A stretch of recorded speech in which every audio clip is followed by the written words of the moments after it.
antolatu duen eguna izan da pixkat, Altsasu Orereta eta inguruko herritan, azken aldin gertatu dian gauzen ingurun, pixkat errebendikazio modun, haiei elkartasun eman haien bezala, ez? Eta sige arratsaldean indegu hitzaldi bat, hitzaldi mai ingurun moduko bat zineman, eta zinen bertan, pixkat aktualitateaz mintzatu beha, Altsasukon kasua, puri-purit nahola, eta oroar horren ingurun junda mai ingurua.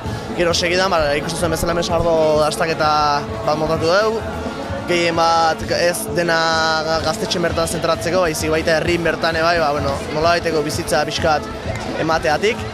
Jarraian zagiardoa egingo dugu, lekua beha mantenduz, eta jarraian, gauen kontzertu ekango ja, Bultz da Friday Screw, azpeitiko.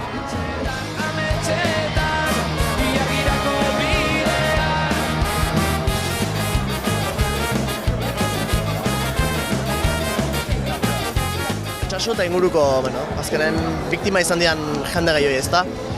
Hasi ginen antolatzen orain dela 4 hilabete eta pixkat testu inguru hortan zentratu beha, eta hau da guztia da, horrek, antolakuntza lan guzti horrek eman du fruitua. Egia esan ikustea jende pixkat etorri ala, interesa da hola, eta jendea nahiko kontzientzia duta da hola, gertatu denan ingurun da, eta pilpilen daun gaia izanik, ikustea mugimendu pixka bat daula bintzat herrin, da pozgarria da, herritar bezala hitzen da, oso pozgarria da.